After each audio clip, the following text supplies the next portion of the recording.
Welcome to Classical Ideas. This is Greg Soden. This episode is my second in a mini-series focusing on the scholarship of the 2019 Sacred Rites cohort. Sacred Rites provides support, resources, and networks for scholars of religion committed to translating the significance of their research to a broad audience.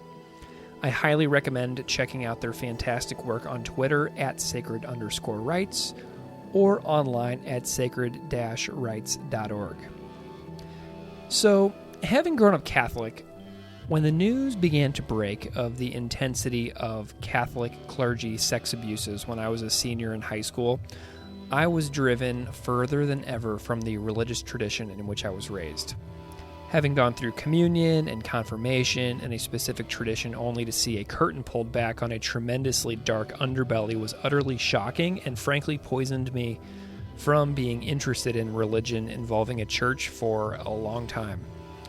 I was sort of a cynical 18-year-old punk rocker, and I had the mindset of thinking I had it all figured out regarding the religion of my youth, and then I began taking classes at Mizzou as an undergrad in the traditions of Asia. And as the sex abuse scandals roiled the church, I left it farther in my rear view. But over time, as I've crept out of my 20s into parenthood and towards middle age, I've been looking backwards and trying to make some kind of sense of aspects of my youth, the good, the bad, the ugly. And that requires an examination of the Catholic sex abuse crisis. But let me be clear, I was in no way ever abused by a clergy member, nor do I, to my knowledge, know anyone who was as well. But it makes me feel pain in my heart that such betrayals of trust and confidence occurred in sacred spaces around the world in a church in which I was a youth member. So I'm here to discuss Catholic sex abuse scandals with Dr. Brian Clites. He is a professor at Case Western Reserve University. He is an expert in clergy sexual abuse, and he has spent the last 8 years interviewing Catholic survivors in Pennsylvania, Massachusetts, and Illinois.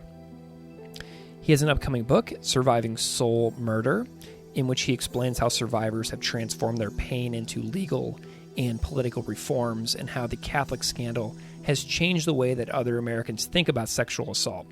So in this conversation, we talk about activist groups, his conversations with survivors, and we also talk about some of the major news that broke out of Buffalo, New York, which is where I live, and we talked about a ton more as well. So you can find Brian Clites on Twitter at Brian Clites, and you can find me on Twitter at classical_ideas. So without further delay, please enjoy my conversation with Dr. Brian Clites.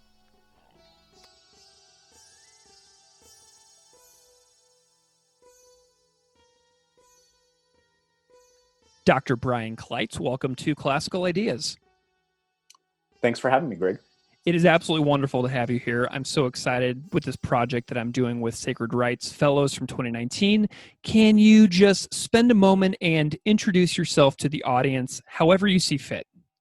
Sure. My name is Brian Clites, and I'm an expert in clergy sex abuse. I teach religious studies and in the humanities at Case Western Reserve, which is in Cleveland, Ohio. Awesome. You're only 3 hours down the road from me then here in Buffalo. Yeah, maybe 2.5 if we don't make any pit stops. Well, maybe you and I can meet up sometime. I like to come down there for concerts and things like that. And if you ever come up this way a little closer, we'll definitely have to get together and have lunch. I love it that you're so close. That's so cool. So I want to know a little bit to start about your range of interests. I'm curious if you can tell me a little bit about your academic path, your trajectory, and some of the turning points in your life that led you down the professional path that you are on that have found you in this role as a religion scholar focusing on clergy sex abuse. Sure. I don't know how long you want me to talk. I could spend hours. One of the things I do at the Humanities Center at Case Western is work with our students, humanities students, to think about their careers. And I've had to give a lot of these presentations recently to visiting students and prospective students and families. So it's on my mind. But I'll try to do the short version of the full answer, which is that when I was an undergrad student at Grinnell College, I was a religious studies, pre-med, and French major, and I really was focused on the pre-medicine and did a lot of summer internships like that. But I studied abroad for a semester, was able to step away from the laboratory and fell in love with the Japanese gardens in the little town Nantes, France. I guess it's a big city, but fifth largest in France. And it was just a moment of reflection for me, that extended semester in the summer that followed it. And I decided instead to go to graduate school. So I applied pretty late and only to a handful of programs. And the one I really wanted to go to, the University of Chicago, was just relatively close to Iowa, 5 hours away. So I went there and really became attracted to questions about power and authority. So I was a little disenchanted with my own upbringing in Catholicism. While I was in college, the sex abuse scandal in Boston broke. And so I felt like there was a reckoning there that didn't resonate with my Catholic education. I went to Catholic high school and middle school. And I was just really intrigued by it. But at first, and it wasn't a conscious decision, I had no interest in studying Catholicism. And so I focused on Mormonism, on persecuted religious movements like the Branch Davidians in Waco, and these marginal groups, and trying to think about the way that religion is in tension with government, with society, with its own members at times, and what happens when, bad things and violence breaks out in a religious community. And I was disappointed by how little is written about that. There are some books that have these really engrossing titles, Religion and Terrorism by Mark Juergensmeyer. And they're good, but they are focused on this very overt, extreme version of violence. And so I wanted to think more about the everyday violences that occur in religious communities, and not just the good, the social good that we hear so much about. And eventually I found my way up the lake there in Chicago to Northwestern University, and was working with Robert Orsi, who is a specialist in American Catholicism. And as I was preparing for my second round of doctoral exams there, I was thinking, okay, where is the literature on the Catholic sex abuse scandal? And there was none.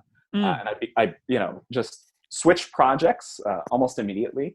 I started working with Catholic nonprofits in the area and doing some ethnography and field work. And it was the clergy sexual abuse groups, the communities that were meeting in smaller groups throughout the city, that I really gravitated towards. And I just really wanted to share their stories. Interesting. I grew up Catholic as well, and I had a similar feeling of disenchantment as you did. And I graduated from high school in 2002. So same as you, very formative years where all of this was breaking for me, Yeah, it was painful, and there wasn't a big Catholic community in Grinnell, so I was able to float between other churches. I did take a great trip to France before I studied abroad there with our Center for Interreligious Life. We went to Thésée, which is a interreligious retreat founded by a Catholic priest in France, actually during World War II, in part to help Jews who needed to avoid slaughter. And so that was a really great retreat, maybe the religious highlight of my college years. But in all, I'd say I was just kind of a distant or agnostic, and then found my way back into it through religious studies as a discipline, and especially through theory on religious violence. That's super interesting. And the way I found you is that you're one of the fellows for the Sacred Rites Public Scholarship and Religion group. I know it's now 2020 and you were a 2019 fellow, but I love the work that this group does. And I'm interested how and why you became interested in pursuing this particular public scholarship opportunity with Sacred Rites. What drove you to that opportunity?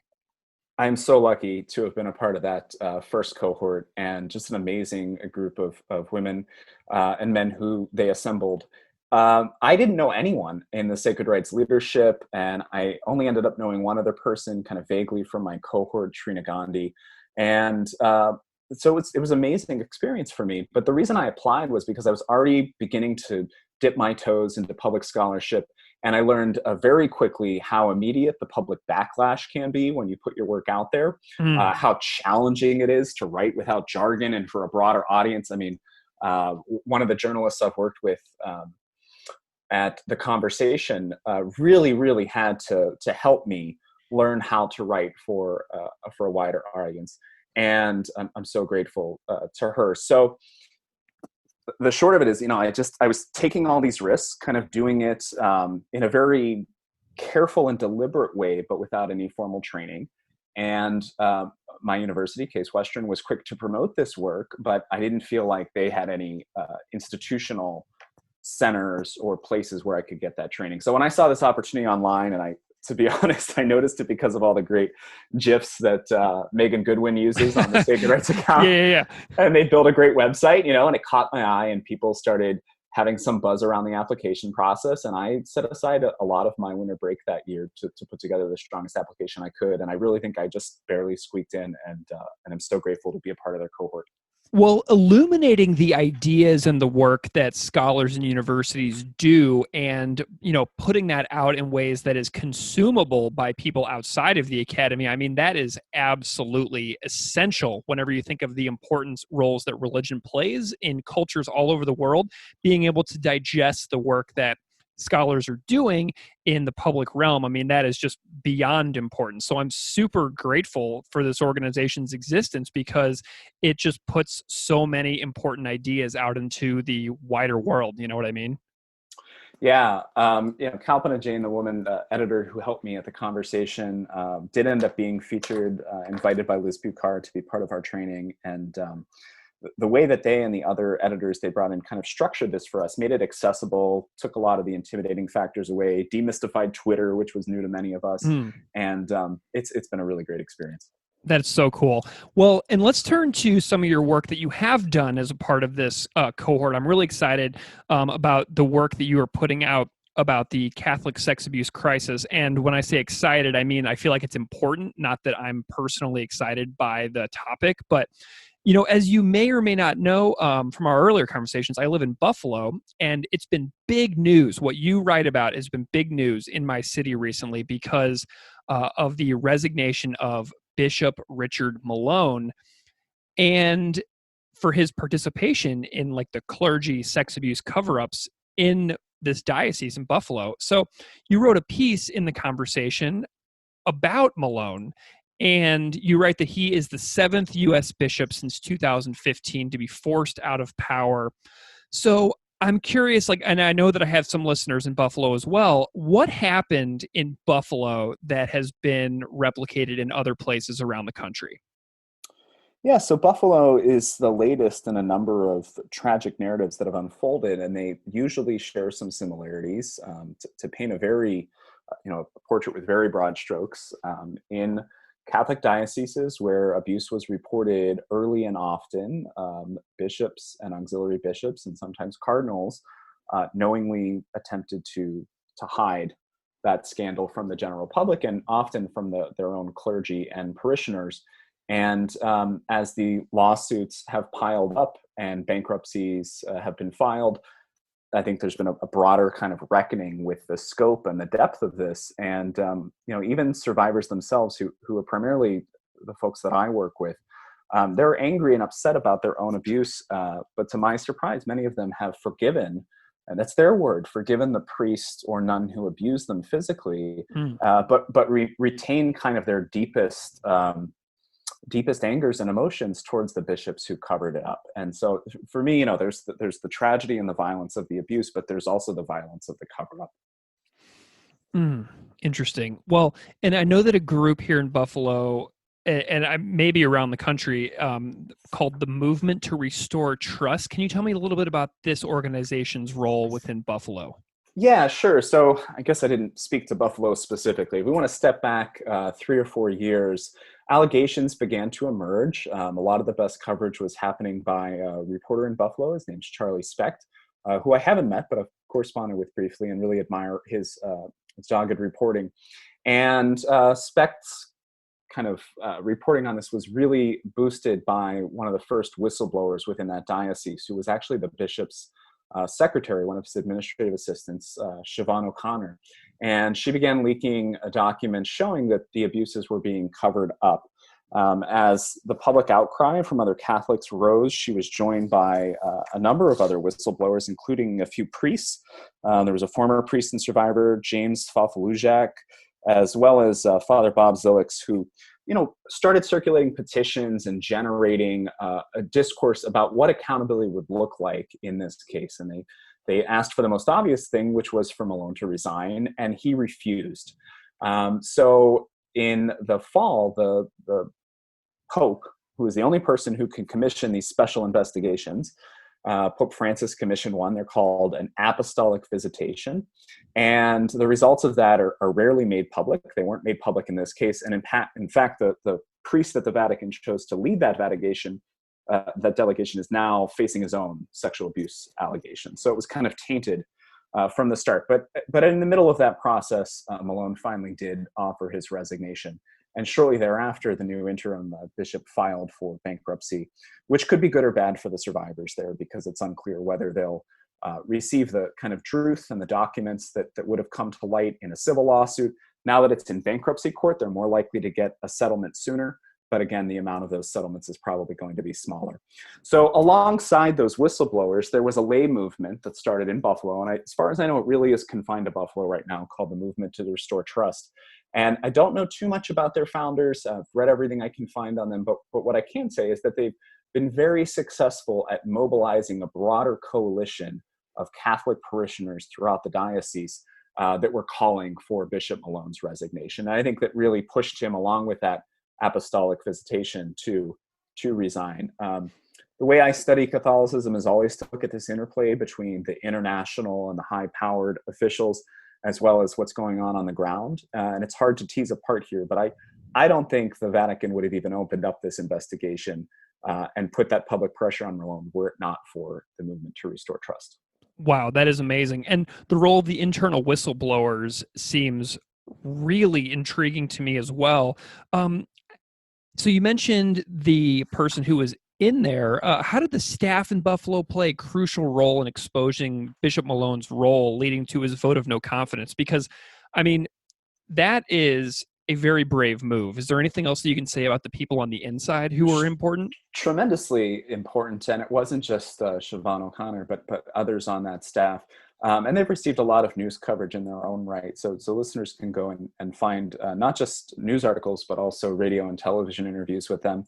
I think what was key here was not just the release of files documenting the cover-up of the abuse, but of conversations, contemporaneous conversations the bishop was having with his auxiliary bishops, where he was admitting to this cover-up and worrying aloud about what it would do to his reputation. So he wasn't talking about survivors. He wasn't foregrounding the needs of those who had suffered or the well-being of the diocese, but he was really thinking about his own skin. And when those audio files were released, that really turned the tide publicly. Wow. So, there's been a lot of trends moving towards bishops being held accountable these days, which is a big change. What is the reasoning for this bishop accountability? Is it the Vatican initiating specific reforms? Is it something else? Why is it the bishops now that are falling so rapidly?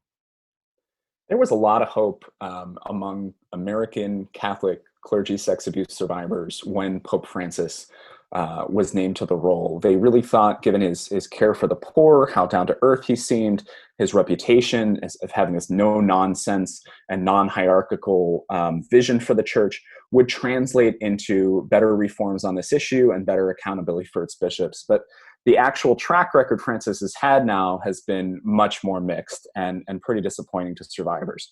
The only good news are these apostolic visitations that are leading to the resignations of these bishops. But it's a pretty low bar for accountability when you think about their role in these crimes. And really, it's a criminal role. They haven't been prosecuted for the most part in the United States, and none have been convicted or sent to jail. And survivors, I think, are looking at this and saying, well, they lost their job finally. But they had it for 20 years. They're not being asked to repay their salaries during that time. And they're not serving any jail time. It's also not doing anything for the people who were hurt. Another thing I hear from survivors a lot is that these apologies from bishops tend to ring hollow, that I think survivors would feel much more touched if the Catholic Church were to speak to them in the same Catholic rituals and idioms that they grew up in. By which I mean, you don't hear these bishops confessing. And I know the act of confession as a Catholic, right? It's one of these sacred rites in the church. It's a private and confidential affair, but there are public equivalents that I think the hierarchy could be undertaking. And also, when a Catholic priest hears your confession and tells you how to atone for those sins, there aren't just prayers or Hail Marys, but also often physical acts of atonement. And when we look at Catholic pilgrimages sites, we see a lot of embodied genuflection and pain. Catholics crawling on their knees for miles to approach some of these shrines, to the point that their knees become bloody. And they're doing this out of a sense of sacrality, but also often when we look at that, thinking about the ways in which they're replicating Christ's passion to atone for their sins. And we don't see any of this from the bishops. So the example I always use is, how incredible would it have been if instead of these apologies, which are offered often at a mass in a church where survivors are not comfortable going, if instead of that, or instead of the meeting in February, so this was February of last year, Pope Francis convened this big symposium that was supposed to address this issue and the emergency brought to the fore by Buffalo and other American cities. And they just had these closed sessions. They didn't invite survivors, they didn't invite women religious, and they weren't fully inclusive of the press. So instead of that kind of closed door thing, what if they had all gotten on their knees and walked around St. Peter's Square in the Vatican, done that over a mile-long loop to really show how sorry they are for what has happened. And so I think one thing Catholics are waiting for, and survivors in particular, is justice in the secular sense. But a second thing they're waiting for is a truly Catholic sense of penance, of sorrow, and of asking forgiveness, rather than these homilies at a special mass with a lot of pomp and circumstance that survivors, and I think rightly so, suspect is mostly for PR. Wow, that is a powerful image you've just painted. What is so you keep mentioning the survivors that you have spoken to. How do you get survivors to talk to you to inform your work? Yeah, at this point, I've interviewed over 70 survivors, and mostly from the states of Illinois, Ohio, Pennsylvania, New Jersey, and New York. And I found most of them through formal communities of survivors that are incorporated either into nonprofits or into smaller meeting groups who meet together to support one another. And so once my name is recognized by a group, I'll ask if there are others who would like to talk to me. And then I meet far more people than I end up interviewing. I'm sure you know how hard it is to schedule these interviews, and then to transcribe and really sit with their testimony for a long time. So one of the, I guess, weaknesses of my research is that I'm not finding survivors who really are off the grid. I'm certainly not speaking with the families of survivors who have taken their own life via suicide or who have died of drug overdoses. But I'm also not meeting most of the survivors who are homeless, who are struggling for kind of basic security. I do meet a number who have lived moderately successful but painful lives. And I also meet some who have been very economically successful for themselves. But I think, the narrative that's mostly missing from mine are the survivors who are really struggled with this in a way that either ruined their life or has made them invisible to the broader society. There's another organization that I want to ask about, and that's Voice of the Faithful. Who are they, and how did you come to study what Voice of the Faithful does? Sure. So Voice of the Faithful started in 2002 in reaction to the scandal in Boston at that time. So listeners of the podcast probably know the film Spotlight, which won the 2015 Academy Award for Best Picture and a bunch of other awards. And Spotlight was to celebrate the reporters, the journalists at the Boston Globe who broke that story during 2002 and 2003. And there were a number of parishioners in nearby Wellesley at, I think, St. John the Evangelist parish, and they started this organization, Voice of the Faithful. At first, they were just running these listening groups in their parish hall, and those groups quickly swelled from 90 to 500 to 1,000 people. And at that point, they became a movement, first in the city of Boston and then throughout the country.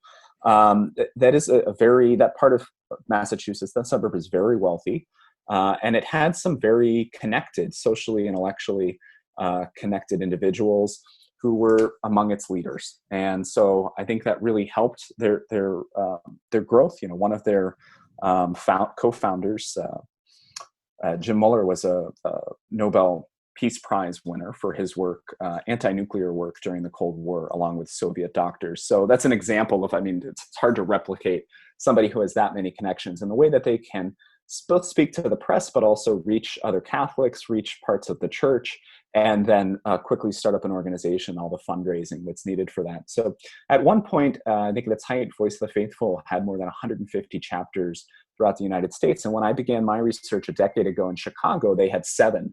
chapters in the city of Chicago, for example, and I was able to work with 4 of those. But I'll say by the time I left Chicago, just 5 years later, that was down to 3 groups. So most of the membership of these groups were what's sometimes called Vatican II Catholics, people who came of age during the Second Vatican Council in the 1960s. And so they're aging now, and with that, they have fewer resources and less energy to hold things like protests or to really captivate and maintain public attention on this issue. But I think Voice of the Faithful has done a lot of great work. I will say that there were also founders, co-founders in that group, like Terry McKiernan and Ann Barrett Doyle, Paul Byer, who went off in Boston and actually ended up founding other survivor nonprofits.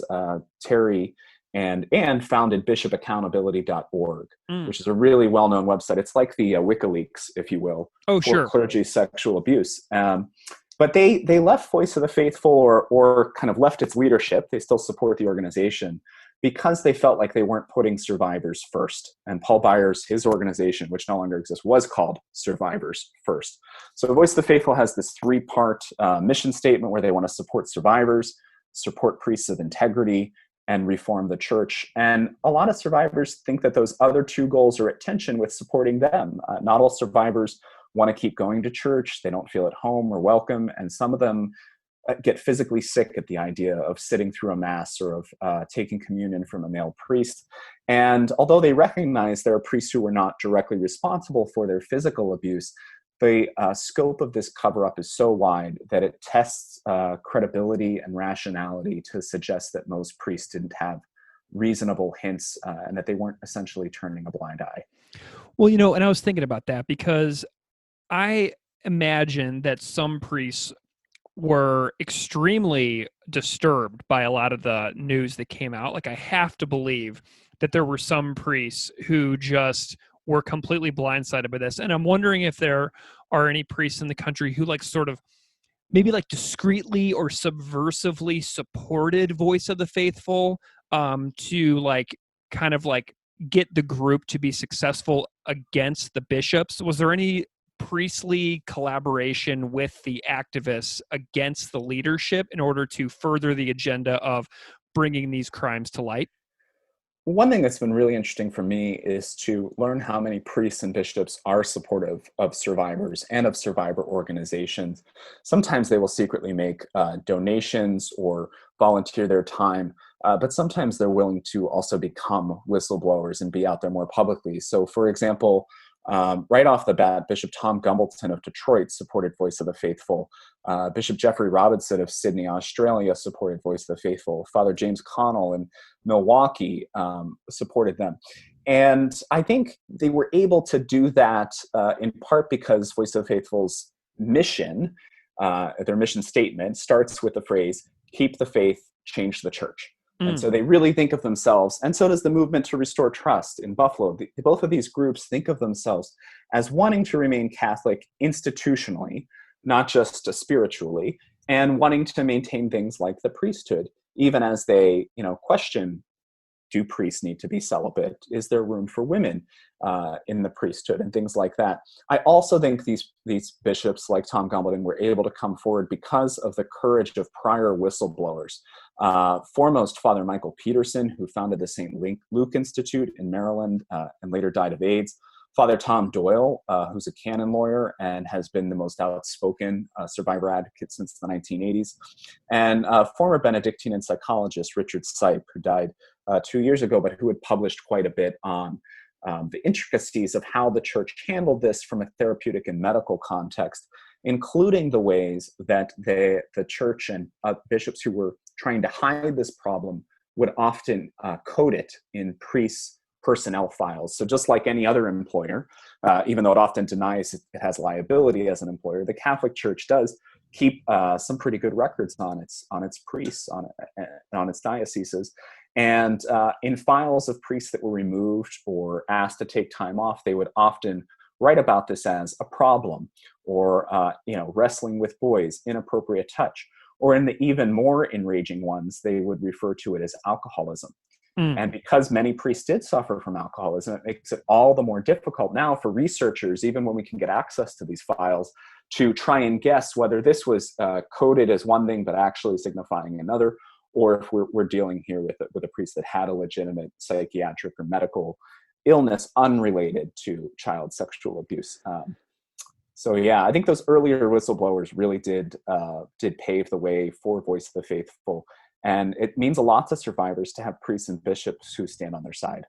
Well, and something that really jumped out at me as well about the Voice of the Faithful and the organization here in Buffalo is their desire to remain inside the organization as opposed to leaving the church as parishioners and then publicly demanding reforms as an ex-Catholic. So they're saying we are Catholic and we demand reforms. Has the tactic of remaining an insider been more successful, do you think, than if they had left and then had spoken loudly as an ex-Catholic? Both approaches have value, and some survivors really firmly believe that they want to remain Catholic. But other survivors, as I said earlier, just can't even step foot in a church. And so I don't think the movement as a whole would survive if it chose just one approach. I do think for lay people, Voice of the Faithful and the Movement to Restore Trust have carved out some much needed space in what was really just a vacuum, a total lack of conversations within parishes about this problem. And so for me, the big thing that shifted between 2002 when the Boston scandal broke and 2018 and 19, where after Me Too, we've got so many bishops finally being removed by the Vatican. The thing that changed is that parishioners stopped donating to the weekly collection basket, and they started speaking about this in an open way. They also started believing survivors. And this is something I've learned a lot from the Pennsylvania survivors I've worked with, that their everyday interactions with neighbors and friends has dramatically shifted over the last few years since the Pennsylvania grand jury report, in that now those strangers or just mere acquaintances in life start from a position of belief. Mm. When a survivor says, I was abused, they don't immediately get slapped or spit on or accused of lying or asked, you're just in this for money or something. Those conversations more often than not are beginning to shift to, I believe you and I'm sorry. And that makes a world of a difference for these survivors who will say that the most painful thing for them as adults is to have people start from that position of doubt and for them to have to often graphically describe their own repeated abuses just in order to get a foot in the door and have a conversation with parishioners. That is such an important change. I feel like nothing could be more important than starting from that point of openness to believing and to affirming and to seeking to understand the story of people who have these experiences in their past. Yeah, and I think this is something where our broader society has a lot to learn, and quite frankly, campuses, college and university campuses have a lot to learn. When we start Title IX hearings, it's often from a place of suspicion as an institution rather than asking the victim or survivor, what can we do to support you? How can we help now? Even as they eventually have to take due process before removing the accused from the university. And I think, survivors want to see more rapid movement on the side of the church. They would like to see an accused priest immediately suspended. We know from leaked documents that still is a problem, even though it's been the American bishop's policy to do that since 2003. There are instances when these allegations of abuse are ignored or covered up, even when the abuse is happening these last 2 decades. So there's room there to improve for everyone. But if I, could send one take-home message to your listeners, it would be the next time you have a conversation with a survivor of sexual assault, whether it's a religious context or not, start by expressing your seriousness and your concern for them, and then asking what you can do to help, rather than asking for details about how they were abused. That's a great suggestion. I'm curious about some of the goals reform activists feel like they still have yet to accomplish. What are some goals for reforming the church in the future that still have yet to be achieved? They want to see children protected. I think the theology of the church has not been adjusted in a way that really takes childhood and children seriously. And other scholars, including my mentor, Bob Orsi, have written a lot more about that. Susan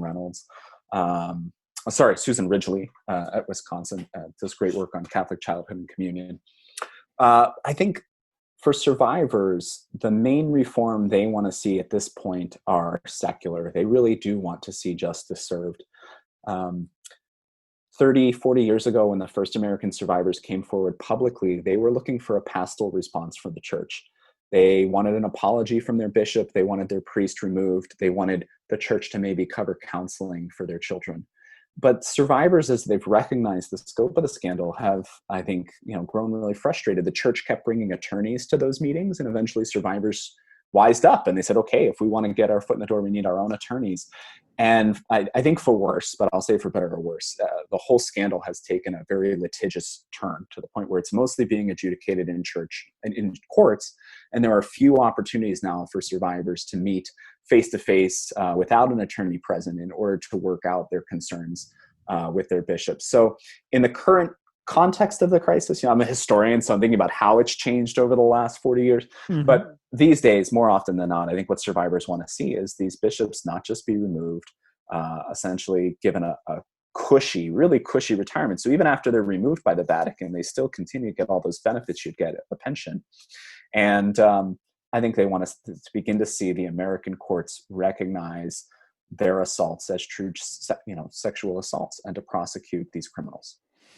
Interesting. What are you working on now with regards to this issue? What is coming down the pipeline for you?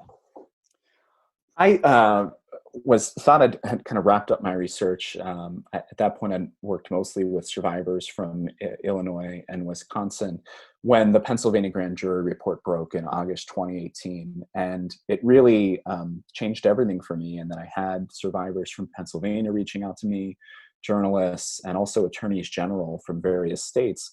And it opened my eyes to the way in which the crisis continues to unfold tragically with similar patterns, but also things are changing in our society and for these survivors.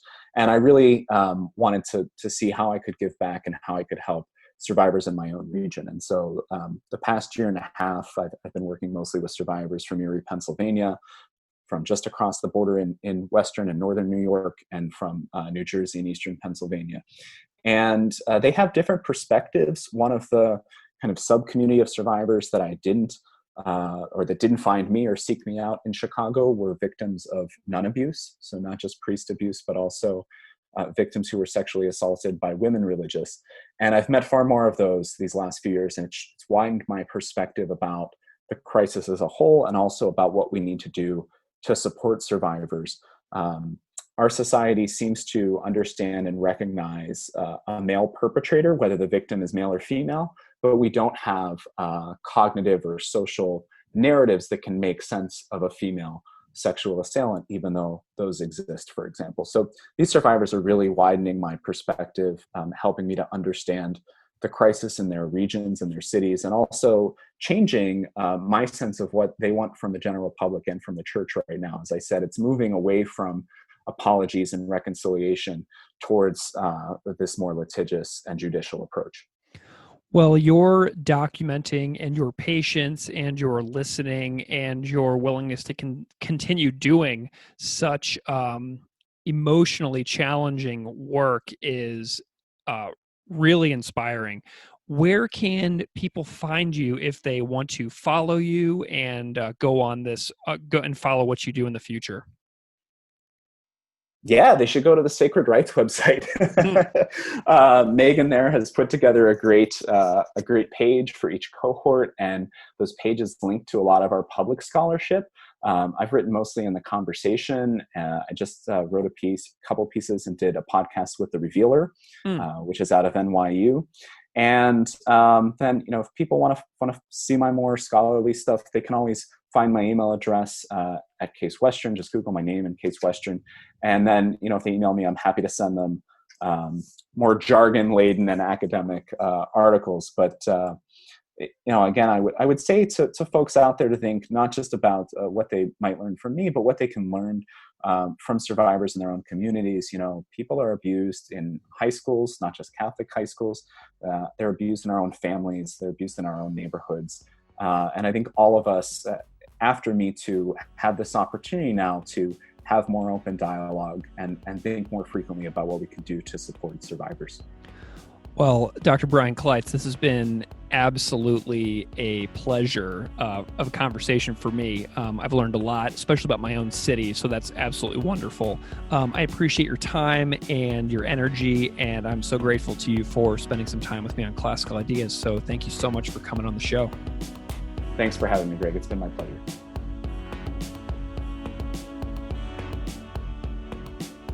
Classical Ideas is produced by me, Greg Soden. Music on Classical Ideas is composed and performed by Derek Strybig. You can find his music at www.wearewarmmusic.com. If you like this show, please rate it on iTunes, Stitcher, or wherever you get your podcasts. You can email me at classicalideas@outlook.com or find me on Patreon at patreon.com/classicalideaspodcast. Thanks so much for listening.